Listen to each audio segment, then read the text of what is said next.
O plenário pode votar esta semana um projeto que regulamenta o transporte de cargas no país. E hoje a gente conversa com a repórter Gini Moraes, que acompanha as votações no plenário. Ulisses Guimarães. Gini, boa noite. Vamos falar um pouquinho da pauta dessa semana, começando por esse projeto aí que trata então da regulamentação do transporte de cargas, né? Boa noite. Boa noite, Jaciane. Boa noite a todos que nos acompanham agora ao vivo pela TV Câmara. Pois é, esse projeto, ele é um projeto que é bem geral, ele traz regras gerais do setor de cargas no país. Por exemplo, ele determina quantos veículos cada categoria do setor de cargas pode ter para ser enquadrado em cada um, por exemplo, o autônomo, aquelas microempresas, as grandes empresas, enfim, traz regras bem gerais, mas também traz outras, por exemplo, específicas, como o endurecimento de pena para o roubo de carga, que também é uma exigência do setor. Só que, esse projeto, ele veio à discussão depois da greve dos caminhoneiros, né, que mobilizou o país todo aí.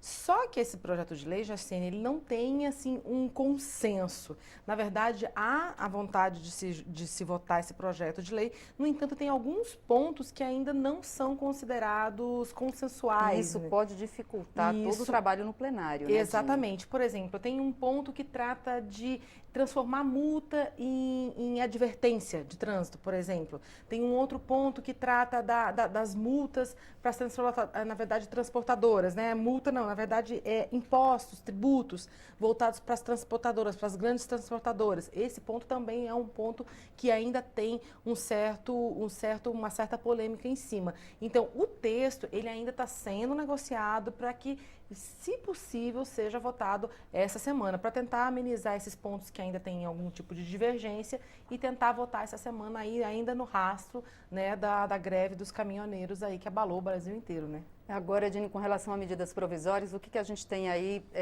na pauta, né, as medidas prováveis, né, que podem ser votadas essa semana? Então, o plenário da Câmara dos Deputados já tem 5 medidas provisórias à disposição para serem votadas. A gente vai falar da primeira da fila, que é a mais urgente, né? Essa medida provisória 820, ela trata de regras para se receber, para tratar, né, e dar proteção aos estrangeiros que chegam ao Brasil em situação de vulnerabilidade social, ou seja, situação de pobreza, né? Essa medida provisória, ela perde a validade na sexta-feira da semana que vem. Então, ela traz regras gerais, principalmente com o objetivo lá em Roraima, onde milhares, né, de venezuelanos estão chegando. Para você ter uma ideia, segundo contas do próprio governo, já são cerca de 50 mil, 110 mil venezuelanos passaram pelo Brasil saindo da Venezuela e 50 mil ficaram, 60 mil foram para outros países. Então, esses 50 mil, boa parte está no estado de Roraima e isso significa cerca de 10% da população de lá.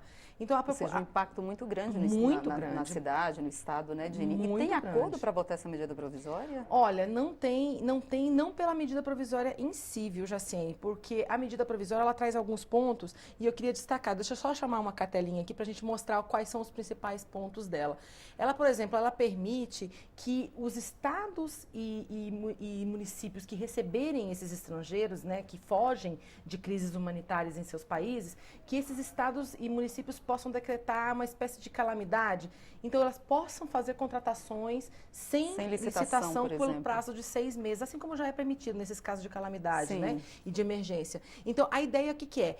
Dar uma oferta maior na questão de saúde, educação, qualificação profissional. E agilizar também as contratações, né, Dini? Exatamente. E garantir segurança e dignidade para essas pessoas que chegam.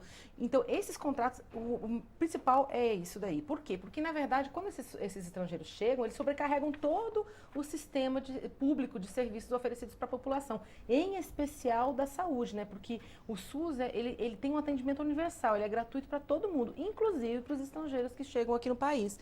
E aí, um outro destaque dessa medida provisória é essa questão da criação do Comitê Federal de Assistência Emergencial. Esse comitê, ele é composto por 12 ministérios e tem a coordenação do Ministério da Defesa. Aí, Jacene, só um destaque. Essa é a primeira medida provisória de 2 que fazem parte desse pacote de assistência emergencial a esses estrangeiros que estão chegando aqui no Brasil, né? Em especial aí os venezuelanos. A segunda medida provisória não está ainda aqui na Câmara, ela ainda está na comissão especial e ela disponibiliza 190 milhões de reais para o Ministério da Defesa justamente fazer essa articulação de ações voltadas a receber essas pessoas com mais dignidade. Agora, Dini, vamos ter discussão também sobre terras indígenas essa semana.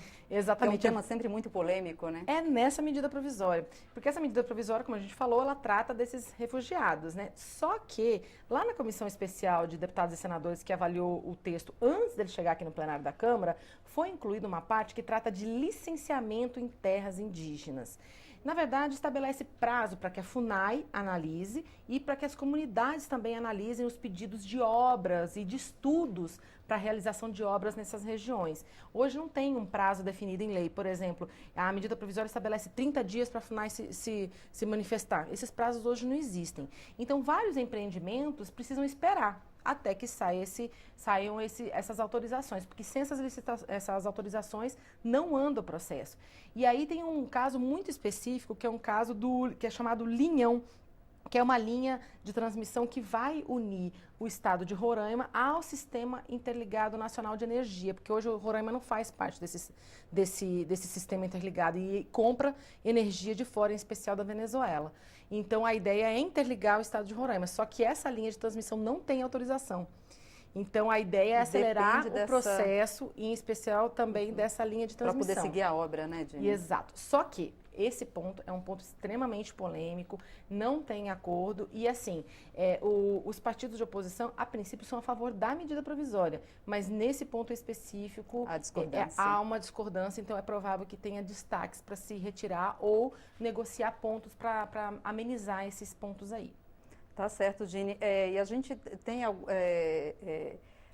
deputados comentando sobre essa medida provisória da Tem. terras indígenas? Tem sim. Porque a gente sabe que é um assunto sempre muito polêmico, né? Que trata de licenciamento. Então, como eu disse que ele é muito polêmico, né? As negociações estão acontecendo aí. E a gente tem um trechinho do deputado do José Rocha.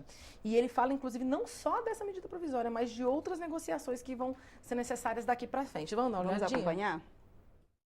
A 820 está sendo negociada com o relator para ver se chega a um consenso de retirar aquilo que está dificultando a sua apreciação. Não adianta a gente achar que a coisa está fácil. Nós temos aí um processo pré-eleitoral que nós estamos vivendo. Nós temos aí agora, proximamente, aí as festas juninas no Nordeste. Então, nós não temos muito espaço para votar aqui na Câmara matérias que não seja de consenso. Temos aí mais uma opinião também, Jenny, sobre essas pautas aí que devem ser discutidas aí no plenário. Então, você viu que o José Rocha já disse que vai ser necessária muita negociação daqui para frente, justamente porque já começaram as festas juninas no Nordeste, né? Então, assim, de agora em diante vai ser eleição. Então, vai ser necessária essa negociação maior para tentar votar mais pautas de consenso, isso segundo o líder do PR, que é uma das maiores bancadas da Câmara, né? Você perguntou a respeito de outras pautas que podem estar na pauta do plenário. Sim, a pauta do plenário, como a gente sempre lembra, né, é um cardápio, digamos assim, de propostas que estão ali à disposição dos deputados para serem votadas. E aí, algumas vão adiante, outras permanecem na pauta. Tem algumas propostas econômicas que foram, inclusive, elencadas pelo governo como prioritárias, que já estão aí na pauta do governo há algum tempo, né, Jaciene? Entre elas, a gente pode destacar, por exemplo, a questão do mandato dos diretores do Banco Central, né? Tem outra que trata do distrato, ou seja, que traz regras para quando for desfeito, né, o contrato entre comprador e... Semana passada já foi debatido bastante essa questão também, né, Jenny? E aí deve retornar novamente para o plenário. Deve, elas estão vindo, né? Traz regras para quando aquele imóvel que é comprado na planta, quanto que a empreiteira pode ficar. Esse projeto, por exemplo, está dizendo que a empreiteira pode ficar com até 10%, para evitar aqueles contratos abusivos, enfim, e dar aí uma segurança jurídica para o setor. Cadastro positivo também, né, Jenny? Cadastro que é outro positivo, assunto que... na verdade, já foi até aprovado, só que faltam os destaques. Concluir a votação, na verdade. Né? Mas esses destaques aí, viu, Jaciene, eles podem modificar a proposta quase toda, inclusive o coração dela, que é colocar todos os brasileiros nesse cadastro de bons pagadores fornecedores. Na verdade, esse cadastro que registra o histórico de pagamento e de crédito de todos os brasileiros. Então, isso também está na pauta. O que também pode entrar, que aí não é prioridade do governo, mas é de grande interesse, digamos assim, é um projeto que pode desonerar as micro e pequenas padarias. Isso pode trazer diminuição no preço dos pães. Tá certo, são várias propostas, então, da pauta econômica aí que então podem ser votadas esta semana. E a gente também tem aí uma sonora de um deputado, né? A gente tem uma entrevista aí de um deputado que comenta um pouquinho sobre essas pautas. Tem sim, não é qualquer deputado, é o deputado o Luiz Carlos Rauli, que é, inclusive, o relator da reforma tributária. Ele entende tudo disso aí, ele que está comandando essas negociações em torno da reforma tributária, e ele também fala dessas pautas econômicas. Vamos conferir aí o deputado Rauli. Todas essas reformas microeconômicas são importantes, somando todas elas para criar um ambiente de negócio mais favorável para que o Brasil volte a crescer e prosperar, para que haja estabilidade, né, segurança jurídica e estímulo econômico para que o empresário volte a investir, né, para que todos possam produzir, desde o campo até a indústria, o comércio, o serviço. Bom, todos eles dizem que o ideal seria a própria reforma tributária, né? Mas lembrando que a reforma tributária, nesse caso, nem pode ser votada porque ela é uma proposta de emenda à Constituição. Então, e aí tem a questão da intervenção no Rio que impede, né, a análise de proposta de emenda à Constituição. Exato. Vamos acompanhar, né, Dini? Muito obrigada pela sua participação. Até mais, gente. Boa semana a todos.